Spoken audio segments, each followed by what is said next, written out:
नमः संस्कृताय संस्कृत वीणा क्लासेस में विद्यार्थियों के लिए स्वागत है। इसमें अगली ये वार्तिक चल रही थी सप्तमी विभक्ति में निमित्तात कर्म योगे। निमित्त में फलम योग संयोग समवायात्मक निमित्तात्मक कर्मयोगी। इस वार्तिक में निमित्त का अर्थ है फल, योग कहते हैं संबंध को। वह यहाँ संयोग या समवाय लिया जाता है। निमित्त यानी अर्थात फलवाचक शब्द से सप्तमी विभक्ति होती है।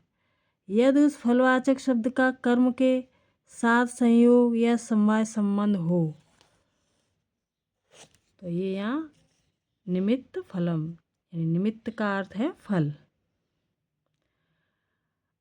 तो से योग कहते हैं संयोग समवाय यानी संबंध। योग का अर्थ है संबंध। तो यहाँ संयोग समवाय लिया जाता है, वह फलवाचक से सप्तमी विभक्ति होती है।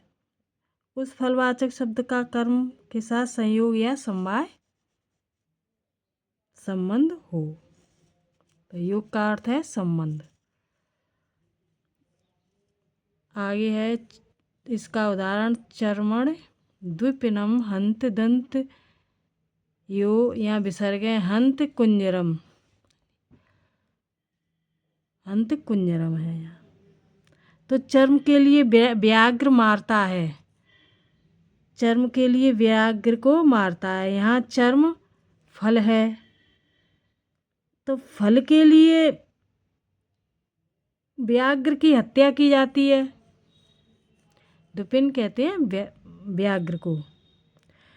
तो चर्म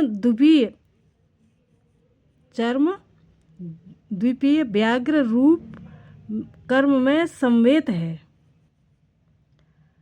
अर्थात समवाय संबंध से रहता है। अतः उपयुक्त नियम के अनुसार चर्मण में सप्तमी विभक्ति होती है। इसी प्रकार दंत्यो हंत कुंजरम, यहाँ राका या विसर्ग हो जाएगा तो इसमें भी सप्तमी विभक्ति होगी। तो दांतों के लिए हाथी को मारता है, यहाँ दंतियों में सप्तमी विभक्ति है। इसी प्रकार केशेषु चमरीम हंत, केशों के लिए चमरी नामक मृग विशेष को मारता है, चमरी नामक मृग विशेष को मारता है। केशेष में सप्तमी विभक्ति है।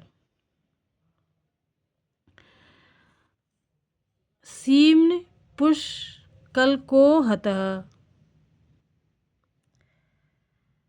यहाँ पर सीम्न में सप्तमी विभक्ति है।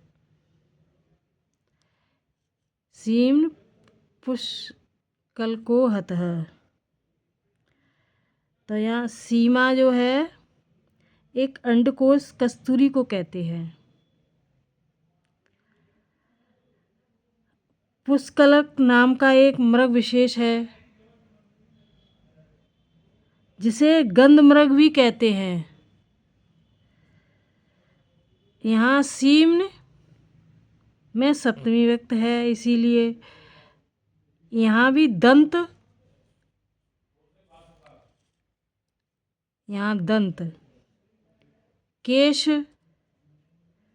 तथा सीम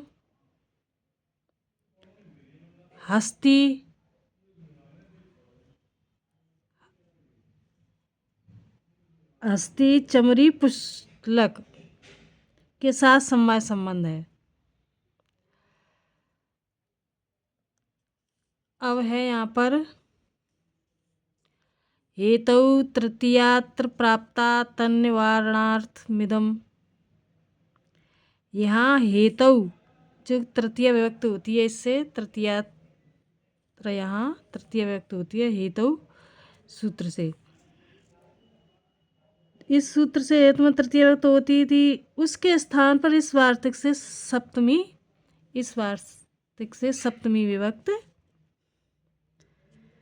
होती है। ऐसा क्यों कहा? तो सीमा, अंडकोश, पुष्कलक और गंधमृग और योग विशेष, मतलब इनका क्या प्रयोजन है? ऐसा क्यों कहा? वेतनेन धान्यम लुनात। वो इसलिए कहा कि वेतन के लिए धान्य काटता है। तो वेतन जो है शब्द का धन से संयोग अथवा समवाय संबंध नहीं, अतः यहाँ सप्तमी नहीं होती है, पर तो हेतु में तृतीया विभक्ति हेतु है, होती है यहाँ पर। वेतनेन तृतीया विभक्ति होती है, तो यहाँ पर समवाय संबंध का कोई विषय नहीं है, यहाँ तो हेतु प्रकट है, तो इसलिए यहाँ पर तृतीया विभक्ति है। वेतनेन यस्य च भावेन भावलक्षणम यस्य क्रिया क्रियांतरम लक्ष्यते तथा सप्तमी स्यात्। एक क्रिया, जिस क्रिया के होने के बाद दूसरी क्रिया उसमें लक्षित होती है, वहाँ सप्तमी विभक्ति होती है। यस्य च भावेन भावलक्षणम, ये इसका सूत्र है, इसके अर्थ की ये संस्कृत है। जैसे कि गोस दुह्यमानास गतः, गो यानी गाय गाय धोई जाती है जब वह आता है। तो यहाँ जब वो आता है तो यहाँ एक क्रिया होने पर दूसरी क्रिया लक्षित हो रही है, तो गोस में यहाँ सप्तमी विभक्ति है। आगे है अर्हणाम। अर्हणाम कृतत्वे अनहरणाम कृतत्वे तद्वीप रीते च, इस तरह से है। तो अर्हणाम कृतत्वे अनहरणाम कृतत्वे, अर्हणाम का विषय है जिस कार्य के लिए जो योग्य है, कर्तृत्व योग्य है, वह उपयुक्त है, या वह वे अर्हण कहे जाते हैं, अर्हण कहे जाते हैं। तथा जो अयोग्य या अनहरणा, यहाँ अनहरणा, अयोग्य या अनुपयुक्त हैं, वे अनहणाम कहे जाते हैं। तो इस तरह से इनका विषय है ये। योग्यों का कृतित्व प्रकट करने में तथा अयोग्यों का अकृतित्व प्रकट करने में और इसकी विपरीतता में सप्तमी विभक्ति होती है। इस वार्तिक के विपरीतता, तद्वैपरीत्ये च और विपरीतता में सप्तमी विभक्ति होती है। इस वार्तिक के 4 भाग हैं, ये वार्तिक बताती है। कौन कौन से हैं? पहला है सत्स तरत्स असंत आसते, यहाँ पर है पहला। तो अर्हणाम कृतत्वे, यहाँ जिस क्रिया में जिसका कृतित्व, यानी क्रिया उचित व्यक्तियों के कृतित्व की विवक्षा होने पर उनमें सप्तमी विभक्ति होती है, तो ये इसका उदाहरण है। सत्स तरत्स असंतासते, सज्जन तरते हैं और असज्जन बैठे हैं। असंत यानी असज्जन, और जिस सज्जन ये संत आस्ते यानी बैठते हैं, बैठे हैं। यहाँ सत्पुरुषों का तरना है, उचित है, वह तरण क्रिया के कर्ता है, अतः सत्सु में उपयुक्त नियम के अनुसार सप्तमी विभक्ति होती है। तथा सत्स के समान उसके विशेषण तरत्स में भी सप्तमी होती है, क्योंकि विपरीत थे उसमें भी सप्तमी विभक्त है। दूसरा है असत्सु तिष्ठत्सु संतः तरन्ते। दूसरा इसका है भाग। तो जिस क्रिया में जिनका कृतित्व अनुचित है उनके अकृत्य को बतलाने के लिए उनसे सप्तमी व्यक्त होती है। सप्तमी जैसे असत्सु और तिष्ठत्सु संत तरन्ते।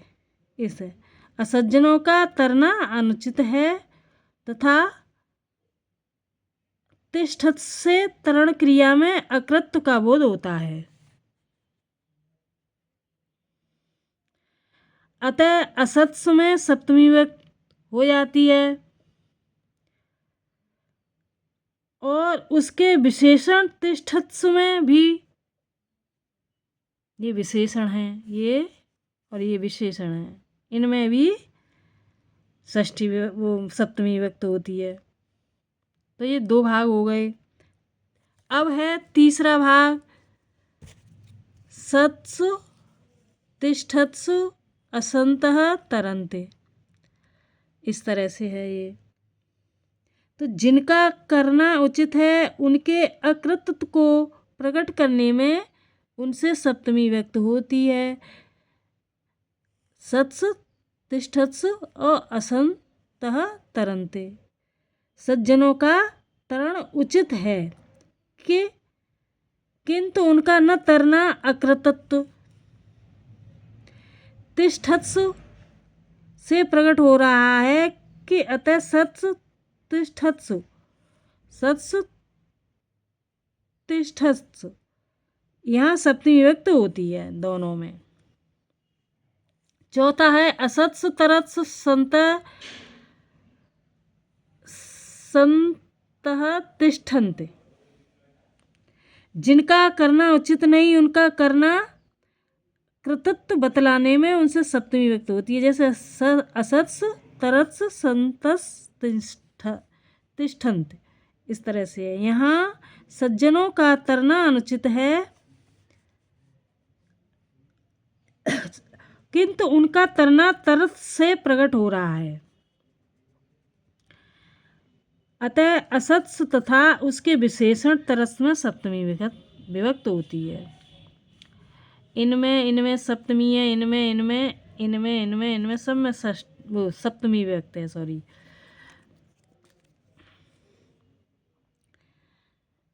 तो ये 4 भाग हैं। ये वीडियो अच्छा लगे तो सब्सक्राइब ज़रूर करना और लाइक करना, शेयर करना। धन्यवाद।